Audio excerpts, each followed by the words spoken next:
You okay, young lass? Okay, yeah. In you come, near the door. In you come, ladies. In you come. You last time. Well, welcome to you. You've now come under now. Now this flat here, this was a flat, it was a basement flat. Being used as a basement flat up until the early 1980s.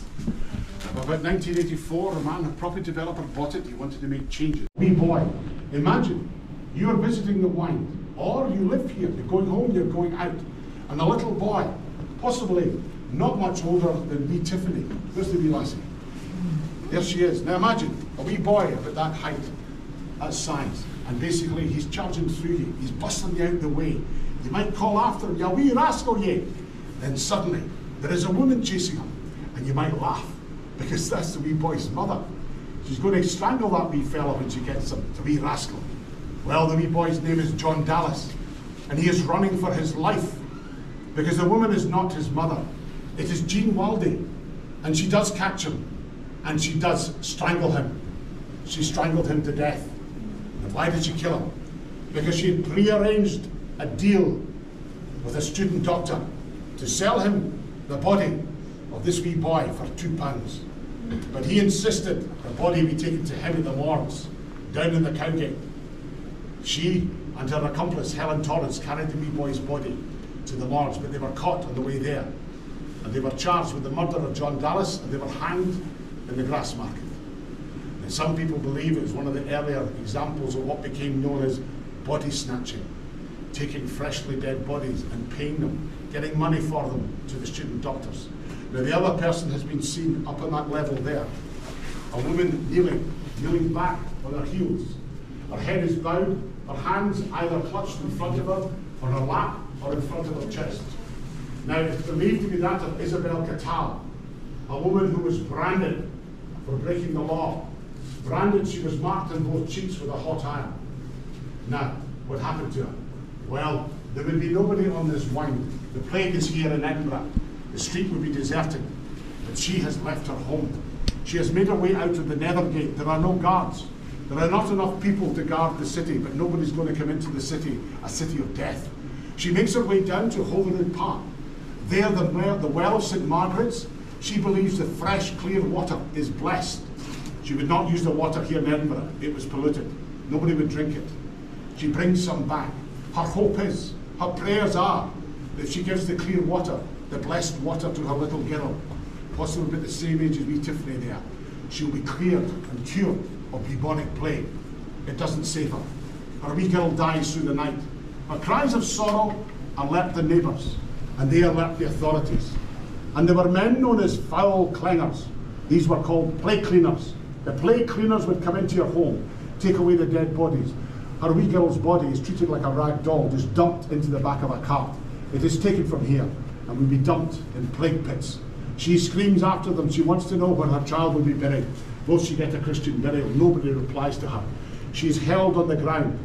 Everything that can be pulled out of her home is pulled out, thrown in front of her, and set alight. As the fire burns, she is stripped naked. All her clothes are burned. And then the red hot iron comes out, and that is when they branded her on both sides of her cheek. Naked, she is banished from the city. But within a year, the plague has gone, and she has returned. And nobody pays her any mind, because they're still trying to recover from the devastation of the plague visitation. But people say they've seen her here, and in other underground chambers in this area, in the Canongate area, because she's still searching for where her daughter would be buried. But there were three main plague pits. One at Greyfriars Kirk where we're going, one at Brunsfield, one at Leith Lanes. Now I'm going to take you down here.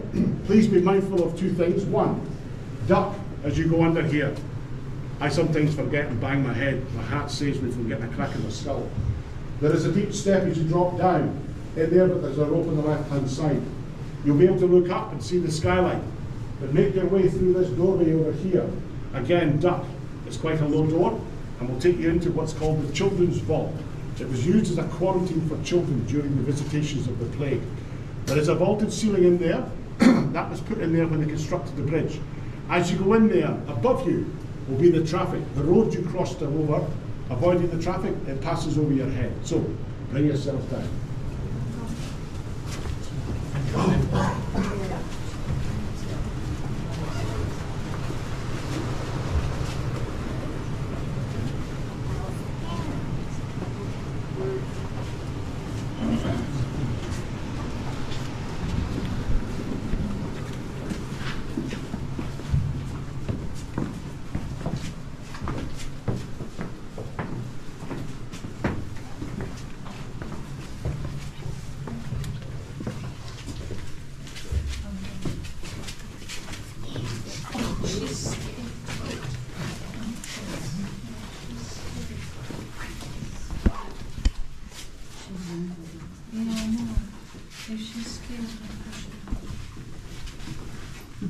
30 to 40 children would be kept in here. One adult to look out for them. The doors would be locked, a guard on the other side to make sure that nobody got in who was not authorised to get in here. The fear was, if anybody got in when they had the plague, no one would be let out. They would lock the door and leave them all to die. This usually didn't happen. In fact, these were actually successful quarantine spaces. They had at least one for children on every close and wind, and also one for the adults. But the last time the plague struck, they started to put people into isolation lodges down by the meadows south of Greyfriars Kirkyard. They started to get people out of Edinburgh. But if you refused to go, the men were hanged. They were hanged in the rafters of their own home or in the entrances to the closes. The women were taken to the nearest quarry hole outside the city and just dropped in the hole. It was serious times. You had to do what you were told. There was no messing about. Now, people have been in here. They say they have felt the presence of the children. Some people have said they've heard them. They've felt them touching down their lower legs. Also, people have conversations. Now, I was shown recently a photograph of that lantern. It was upstairs, thankfully, the last tour of the night. It was very dark. The woman showed it to me on her phone. It was the lantern. Then she moved it to one side, and there it was. In front of the lantern, the image of the child dancing. Then she moved it again. It was back to the lantern. So in the space of click, click, click, she'd captured the ghost. Now, somebody else asked me, did they play 5 jacks in those days? And I said, more than likely they did. The 5 jacks game is simply 5 little stones. You gather them in the palm of your hand, you throw them up and catch them in the back of your hand. And she said, oh, well, that's good, because I saw them playing it in that corner. Another woman said, over here, she spoke to a wee girl. She reckoned she was 3 or 4 years old with blonde hair. Now, as I say, these people, generally, they tend to be clairvoyants, or they investigate the paranormal. There is a connection there. But the thing with the lantern is nothing to do with the paranormal. It's nothing to do with being clairvoyant. She captured it on her phone. Sometimes people have taken videos, and what they look at later on, they're little white orbs of light that weren't there when they were taking them. So, you might have noticed I'm last in, because I'm always first out. So if you wish to pause for a moment and take a photograph, dinna hang about though, and then bring yourselves back out. Mind your head as you come out here and as you climb back up onto the line. I'll meet you there.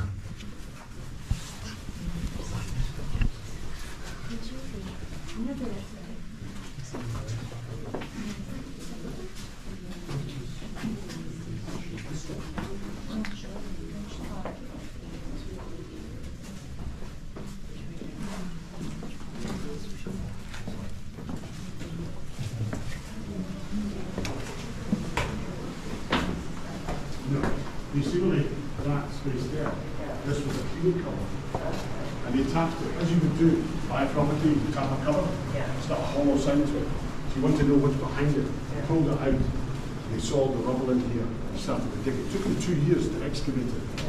And we discovered this. You put the wall in there, because there's still work to be done on the other side. That direction takes you to the Cowgate. This direction here will take you back up to the High Street. You might have noticed as well, either going in or coming out, part of the corner there, it's all boarded up. Basically, that would take you onto another close, another street. And you would still get this, you could still go into closes on the High Street and the Royal Mile. Go into one and turn right or left onto another. It's quite a common feature.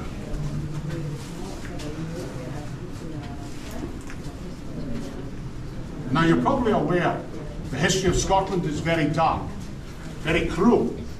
But like many of our histories, whatever nation we come from, there are shameful times. And in Scotland, the shameful time was the witch hunting, the witch trials. In 1563, the Scottish Witchcraft Act was passed.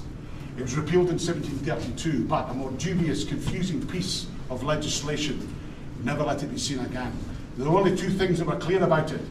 If you were thought to be, or seen to be, known to be a practicing witch, you could be executed out of hand. But also, imagine if you wander down the street and you stop and ask a woman directions to somewhere you wish to find. She helps you out, she's very kind. You thank her and you leave. But people have seen you conversing with her. Having this conversation means you are now a witch. Because only witches would talk to other witches. If you go down the High Street, there is an old water fountain there, an old wellhead. It is outside, just above John Knox's house. Go to the bottom side of it. You will notice the stone on the bottom is worn on the left-hand side. Why? Because women who were left-handed would do as if they were right-handed. They would put their foot up there, as right-handed women would do. They would hold the bucket with their left hand, and they would use their right hand to pull the pump. So if anybody saw them, they were clearly right-handed. They had to disguise the fact. Nobody worried about writing, because very few people could actually read or write. So it didn't matter about the scrawl you made. Now, James VI of Scotland, he was fascinated with witchcraft. He had travelled to Denmark. There he married his bride-to-be, Anne of Denmark.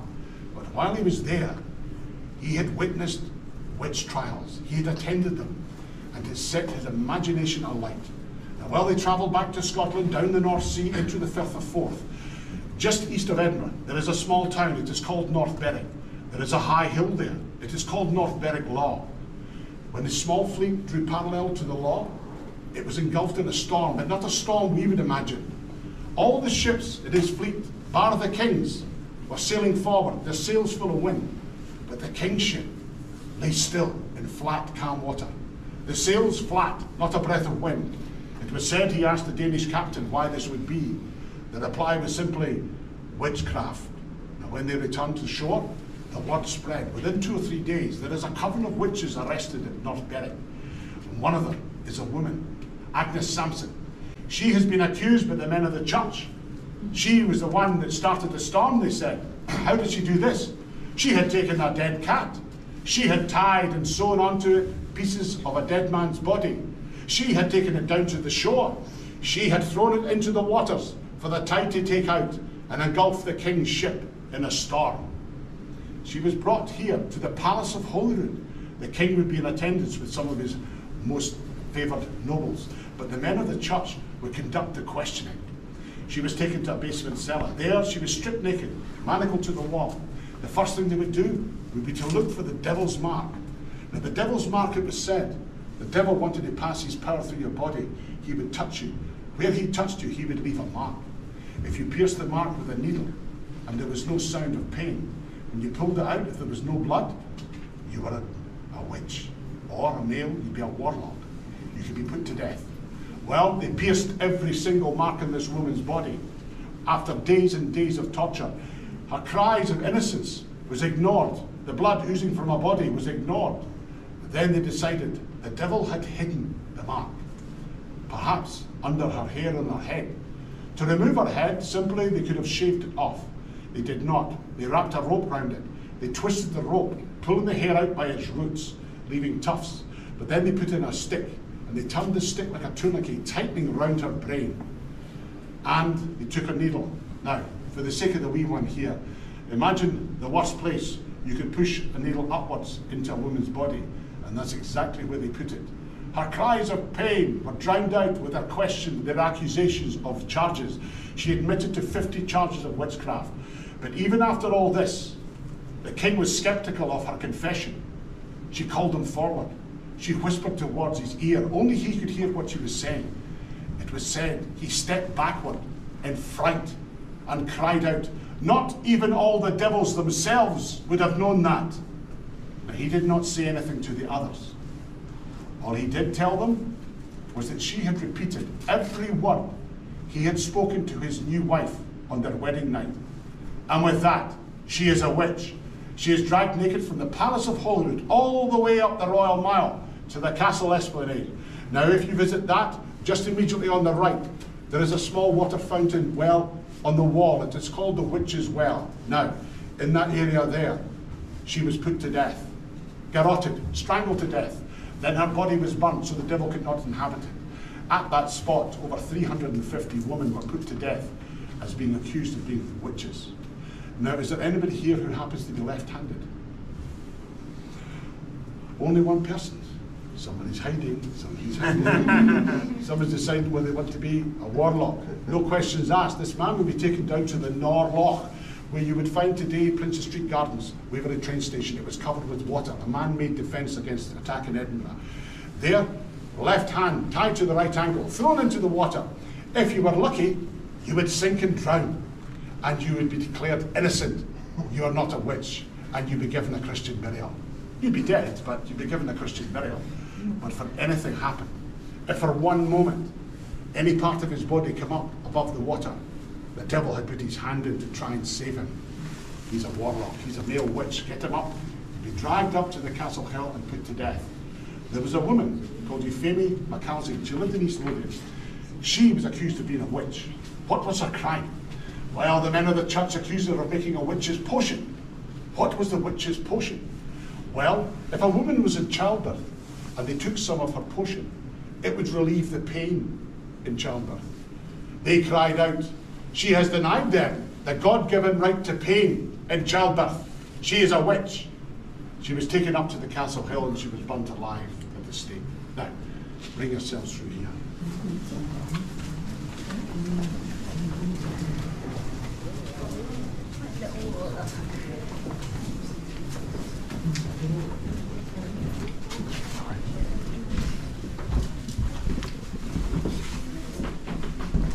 You okay with you? Good.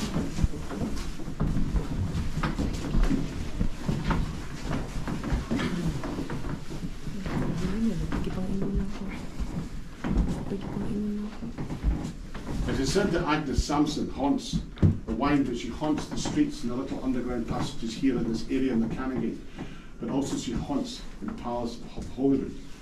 But also, if you were to leave here, we're going to go to the left, but if you went up to the right to the High Street, turned onto the High Street and turned sharp right, you'd be in Littery Street.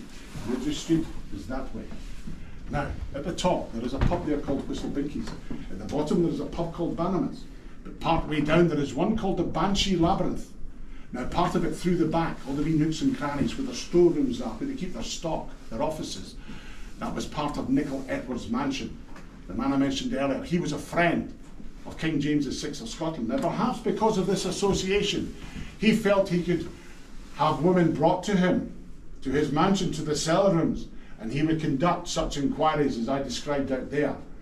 Now, the staff in the Banshee Labyrinth over the years have seen a ghost, and they have given her a name, Molly, and they say she's a victim. She must be a victim of Nicholl Edwards, because the slight young figure has no hair on her head.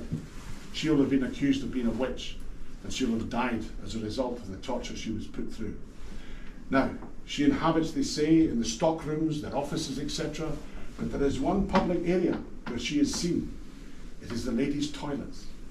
Now, it's a pub worth going to. They serve good whiskies. There's nice nooks and crannies there. So if you go to the toilet, as they say here in Scotland, go team-handed, which means don't go alone. Go with somebody else, just in case you bump into Molly. Now, there is another ghost said to haunt these underground chambers, but also the pubs, Whistle Binkies, Bannerman's, Banshee Labyrinth. A man who has two names. The ghost is either called Mr. Boots or the Watchman. The Watchman because of the black tricorn hat he wears, the long dark coat, the black boots up to his knees, hence the other name, Mr. Boots. Now, if you walk down the High Street towards the junction of Jeffrey Street, St Mary Street, you will see the brass plates where it marks where the Nethergate was, where the watchtower was on the right-hand side. It's just been referred to the pub, the World's End. He would have been a watchman, a city watchman, but something cruel must have happened to that man for his spirit to be restless like that. Now, we're going to leave here. I'm going to put some lights on so you can go up the stairs. If you just wait for me in the close at the top there, I'll lock this door here, and then we'll make our way along to the left to the traffic lights.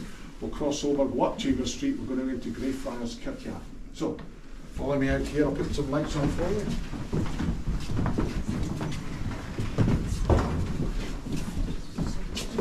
Just wait up there for me.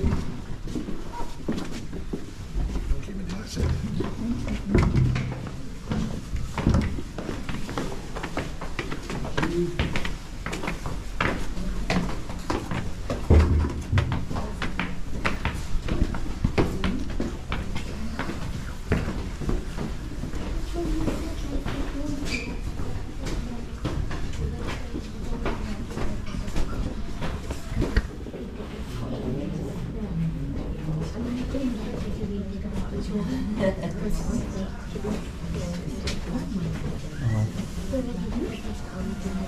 Di bahay na sa una.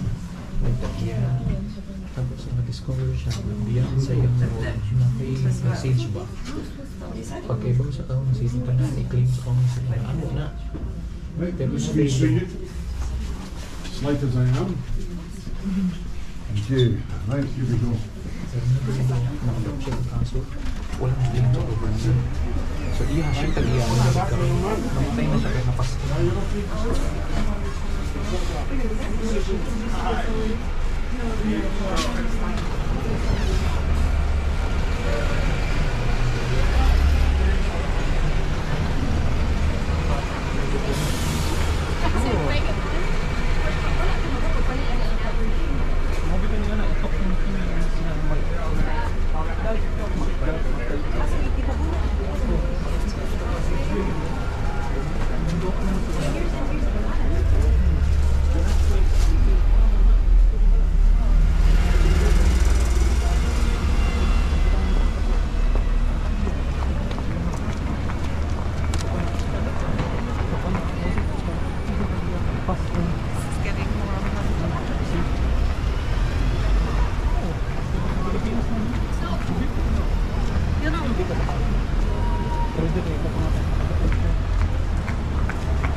Ay, ulit ako inigod.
If the light falls.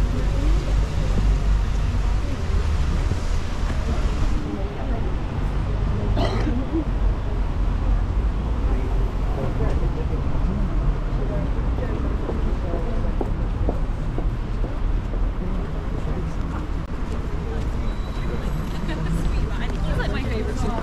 I was in central Edinburgh.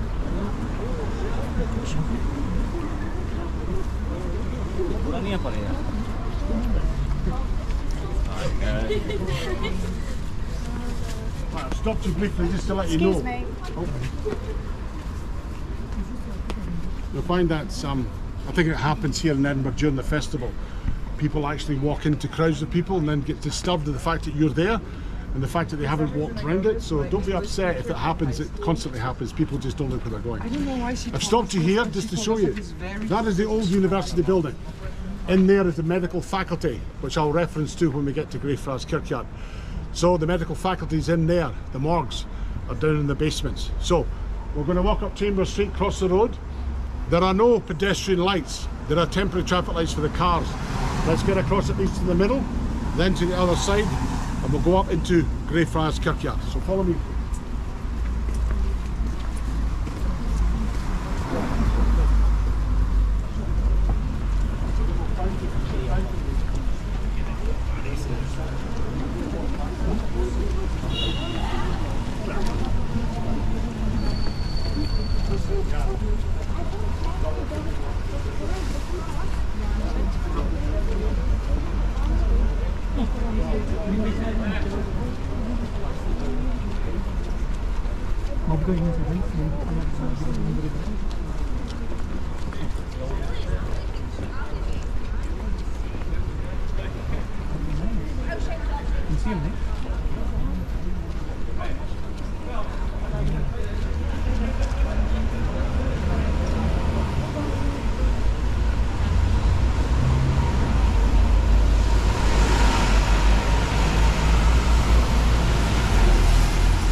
Maulanan ka.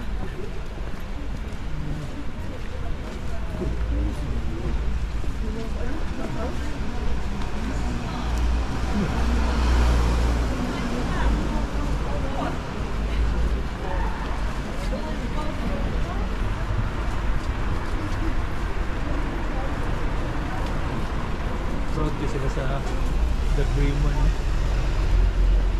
Shoot mo.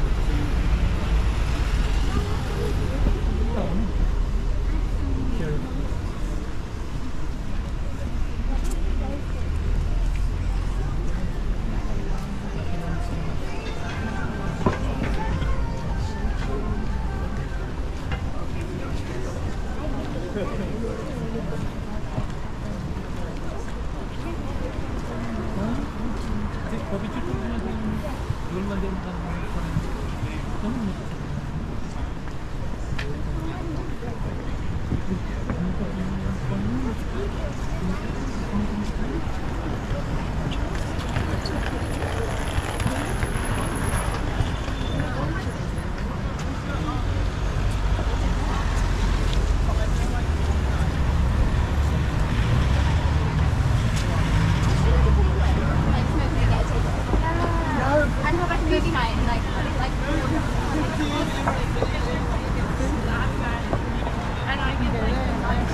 We are now in Greyfriars Kirkyard. The word kirk, it simply comes from the Old Norse. It means church. That is Greyfriars Kirk there, Greyfriars Church there. Before this was a graveyard, it was a herb garden. It was tended by Franciscan friars. Their priory was further down the Canongate. They wore grey robes, hence the name of this little area, Greyfriars. Now, in 1560, their priory dissolved. In 1562, Mary Queen of Scots granted this land here to the Council of Edinburgh as their new graveyard. St Giles Cathedral. If you walk up to St Giles Cathedral from where we met, on the left-hand side, Parliament Square, that is where the graveyard used to be for Edinburgh. Sloping down to the Cowgate before all the buildings were there. They came here. Now, this is a grave. It is called a mort safe. But then we like to say why there is a gate-like structure on top. Grave robbers. Body snatchers. Grave robbers. Grave robbers, yes. Oh, body snatchers. Body snatchers, the very same thing. Grave robbers, body snatchers, the resurrectionists. Basically, people could afford it. They put the gate on after the bodies are in there. You wouldn't be able to get them out. If you were poor, common folk, you'd be buried in the ground here. You relied upon the love of your family, your friends, to stand guard over your grave for weeks on end until your body assumed and decomposed. You would not necessarily be buried in a coffin. Your body would be wrapped up. You'd be more exposed to the wet, the rainfall that was considerable here in Scotland. Now, has anybody heard the names of the two most famous body snatchers in Edinburgh? Burke and Hare, thank you. William Burke and William Hare from Northern Ireland. They came first to Scotland to work in the construction of the Caledonian Canal, west of Edinburgh. They moved in here to the West Port. The West Port is the area, the small area, at the west side of the Grass Market. There was a close there called Tanner's Close. William Hare had moved in there. He met a widow woman who had a guest house. He met up with her. He started to run the guest house. William Burke was a couple of closes away. These closes have long since gone, they've been built over. Now, William Hare, his guest house, an old man that was staying there, had suddenly died, ex-military chap. He owed £4 in back rent. Hare was furious. That night, he and Burke had decided to sell his body. They put it in a tea chest. They took it through the Grass Market into the Cowgate. They must sell it on to the student doctors at Edinburgh University. But a doctor called Dr. Robert Knox. He paid £7, 10 shillings for the body. They were in the money. That was a lot of money in those days.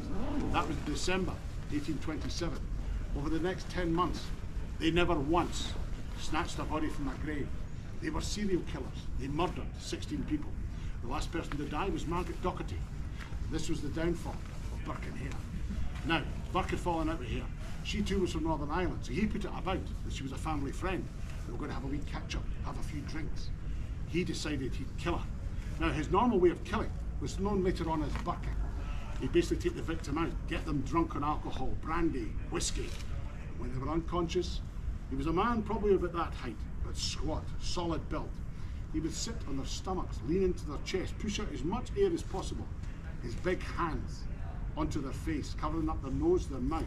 They couldn't breathe, they would suffocate. Sometimes they would vomit inside, closing up the windpipe. The council would come along, the authorities would look at it and say normal causes.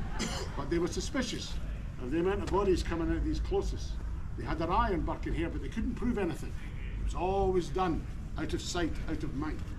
Well, he murdered her, he wrapped her body up, he put her upstairs in the spare room that he and his woman had. Now they used to rent it out to get some extra money. He'd forgotten. He'd rented it out to a man called John Gray and his wife. John Gray turned up the next morning. Burke had chased him away, saying, "Oh, it's not ready yet, come back later." He needed time to move the body, but John Gray had hung around. When Burke was out of sight, he went upstairs to dump off his luggage, found the body, told the authorities. The authorities arrested Burke and his wife. They were telling different stories. They saw this as their chance. They went after Hare and his wife. They arrested them. Different stories again. The judge had the men separated. First of all, he went to William Burke, offered him. He turned King's evidence. You will get a pardon. You'll be set free. He said no. He offered the same to William Hare. He said yes in a heartbeat. He gave up on all the murders they had committed. They couldn't prove them. They could only prove the last murder. But William Hare had been pardoned. He was set free, but he had to be smuggled out of the city at night. The population were furious this man would not hang for his crimes. The two women, they were taken to court, they were put on trial, but they were given the verdict of not proven. Now, not proven, it still stands in Scottish courts today. It means in Scottish court you can be innocent or guilty, like anywhere else, but not proven means you're not innocent, but you are free to go. It hangs over your head. They simply disappear.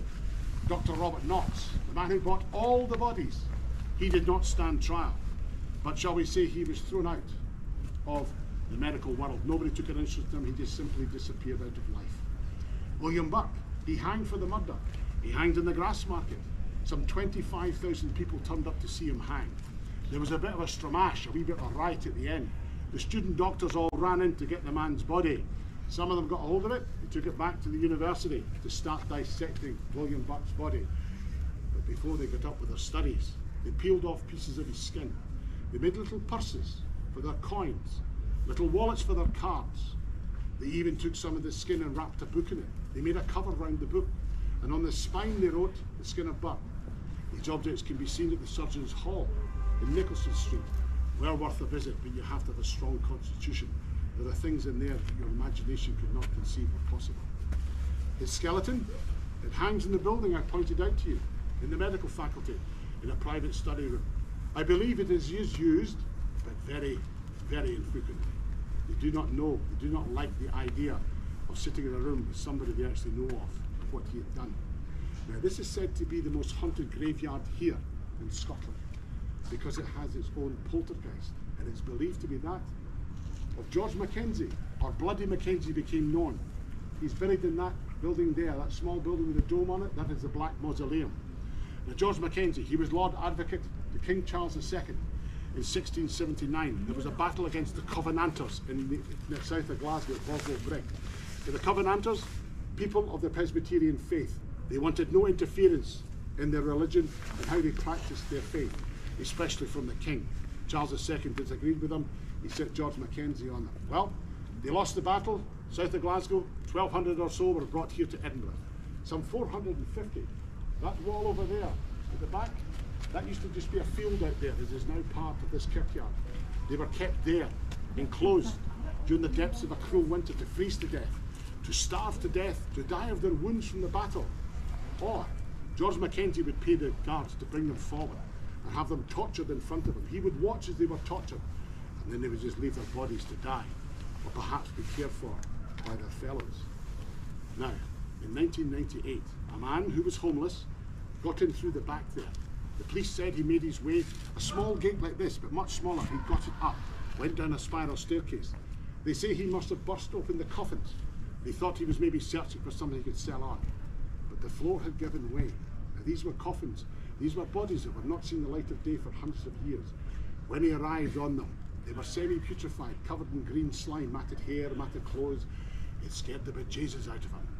And as he charged out, the police found blood. They said he must have cracked his skull. But this man, even though he was homeless, he simply disappeared. He vanished. Nobody ever saw or heard of this man again. And the very next day, over there, at the bottom of the steps, a woman was found unconscious. The paramedics were called, they revived her, they asked her what had happened. She said she had stood on the top step trying to see in, and a cold force just blew her backwards and knocked her out. A few days later, a young man, he's found half on the grass, half on the pathway in front of the steps. He too is unconscious. Again, when revived, he is asked what had happened. He said he could feel invisible hands trying to strangle him. The paramedics checked his neck, and they saw the strangulation marks.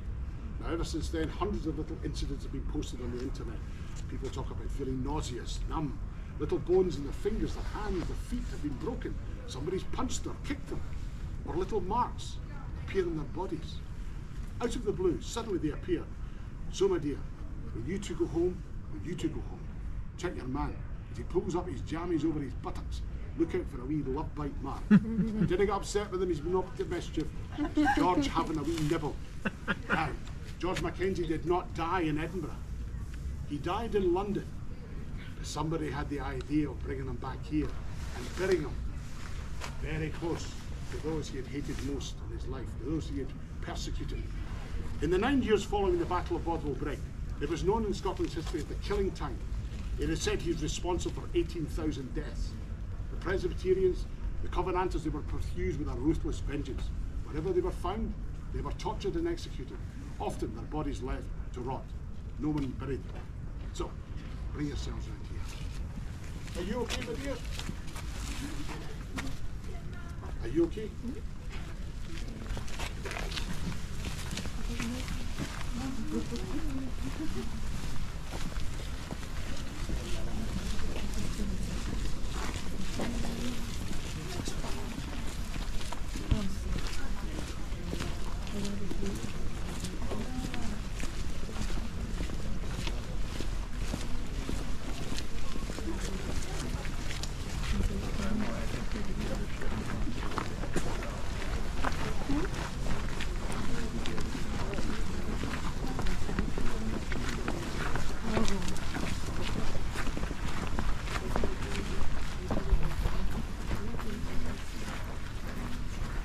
The reason I asked you, sometimes people have got reservations at restaurants, and so I had a couple the other night to go to the tattoo, so I had to get my way sharp so they could get up there and things like that. So not at all. Oh, right. Now, we're in a graveyard. You pass by graves here. There are graves over the other side of the wall through the gateway. There is graves through this archway here. There are graves out here on the other side of the fence. Would anybody like to suggest the number of bodies they believe are buried in this kirkyard? I'll give you a wee clue. Put through 3 zeros at the beginning of the number. 3,000, thank you. Any more? 20,000. 20,000, thank you. Any more? 10,000. Very economical, sir. Very economical. It is believed some 100,000 bodies are buried here. Remember, the plague. They would dig huge pits, not just a little pit, huge deep pits. They had to be able to climb out them. Bodies were just dumped, limescale earth. They just kept them open. They just kept burying them, filling them up. It's believed there are plague pits over at Brunsfield. In an area, there's a little golf, 9 holes there, but nothing is allowed to be constructed on it because they don't want to break the surface too much, because they believe there are vapours from the plague still there, still bodies buried there. They had plague pits down at Leith. Leith lights are the same. Nothing's allowed to be constructed on it. But remember the plague, if you looked out onto the city here, and it wasn't in this time, it was deeper into winter, you'd see the windows. The rags hanging from it would tell you there's plague here. But the meadows, the area I told you about the isolation lodges, just over there to the left. Now, come round here.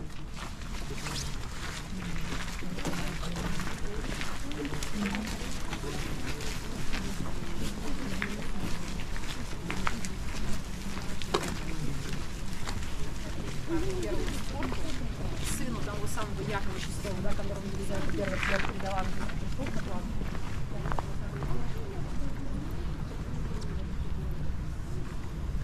Now, despite the, shall we call it, glorious weather in recent times, Scotland is well known for its rainfall. Very wet.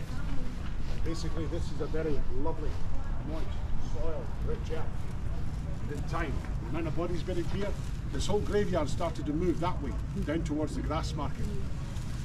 Bones were popping up. If you went to dig a new grave, you were crunching through fresh bones. They stopped burying people here towards the end of the late 1870s. If you go out the kirkyard here and turn left to go down Candlemaker Row, you'll pass by Greyfriars Bobby's pub.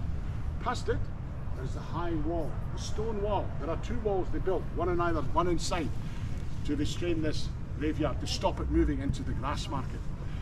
When you get to the bottom of Candlemaker Road, there is a grass market out in front of you. There is a street slopes up. The part of it this end is called the West Bow. The other part at the top, Victoria Street. The West Bow, there is a set of stairs go up into what is called the Upper Bow. And it is there was a man called Major Thomas Weir. He was Major. He was the man in charge of the city guard. He was a Presbyterian, but very strict Presbyterian. People would travel for miles to go to his home to listen to him preaching his sermons. He was not a minister, but on his deathbed, he confessed to living a vice-ridden world, a life of crime, a life of adultery, of incest, of bestiality, of witchcraft. His sister, who many people believed was mad, she spoke of the fiery coach that came for him and took him one night towards Dalkeith. And on the way, they met a stranger, and the stranger told them about the outcome of the Battle of Worcester. That King Charles II's Royalist army, it was a Scots army, and it was defeated by Cromwell's army. Now, Cromwell's Commissioner of Scotland was based in Dalkeith. The first person to hear about that news of that battle's outcome would have been several days later, but they would have been the first to hear. But Major Thomas Weir, according to his sister, heard it on the very same eve of the battle. Now, they were both taken in. The provost for a while did not believe what was being said of them. They did not believe their confessions because of their reputation of being a good person, a worthy person of the city. But eventually they were taken to court and they were put on trial. They were both sentenced to die. Basically, his sister, she was hanged in the grass market. Major Thomas Weir was taken down the Leith Walk. There's a small area called the Shrub Hill on the left-hand side, just before you would get to an area called Pilring. Now there was a place called the Galilee, the gallows field. And there, he was not hung, he was put on the stake to be burned. But they would garrote him, strangle him to death beforehand. They asked him, they pleaded with him before he died to pray for forgiveness. And he cried out, "I have lived the life of a beast, I shall die as a beast. They garroted him and burnt his body. His body was buried there. No Christian burial. But his home was on the upper bow. Now there, it laid derelict. Nobody would go near it for over a year, until a retired soldier, he and his wife bought it very cheaply. They moved in. Their very first night there, they were lying in bed, and they said a small calf came into their bedroom. At the end of the bed, it stared at them. Then its hoofs up onto the bed. It leaned in closer. Well, you can imagine, they bolted. They never returned. Eventually, the property was demolished. Now, people believed it was all taken down. Others say part of it still stood. They used it as foundations. It is now a Quaker meeting house. And people have said, now the Quakers themselves say they've never had any problems, they've never seen anything. But people have used it. It is hired out for other groups to use. And they have spoken about the ghost of Major Weir walking through the walls, because his ghost is restless. So we've come to the end of our tour. I'm happy to have taken you out on this tour. Those who wish to go back to where we started, I'll be happy. I'm going back that way. I'll be happy to take you back down the high street to where we started. If you need any directions to where you wish to go, please ask and I'll try and help you. Thank you for coming. If you wish to leave a review on the website, City Edinburgh Tours on TripAdvisor, please do so. If you can find it very kind, if you could, if you happen to give my name, George Ray, a 5-star review, I get more tours. I've not been doing this very long, only a matter of weeks. I'm hoping to stay on as a job, shall we say. I've got 2 more tours on Thursday, and that's me for the week. I had 2 today, including this one. I'm hoping to get more tours. So if you could be kind enough to do that, it'd be great. My boss looks at it. The more 5 stars you get, the more tours you're allowed to have. If you've enjoyed the tour, my name is George Ray. If you haven't enjoyed the tour, my name is Barry. So thank you, and I wish you all a good night and enjoy Edinburgh. Now, does anybody wish to go back to the high street? I'll take you back to the high street. If you come out of the kirkyard itself, walk down the hill down Candlemaker Row, you will arrive in the Grass Market. Some nice bars and restaurants there. Also, if you got the West Bow, on the right hand side is the Bow Bar. It has been recently voted the best bar in Scotland, best pub in Scotland. You go up to the top of that, you're back on the top of George IV Bridge. You turn left, you're on the high street. Okay? So I will take those who wish to return to the high street with me. Otherwise, please enjoy Edinburgh.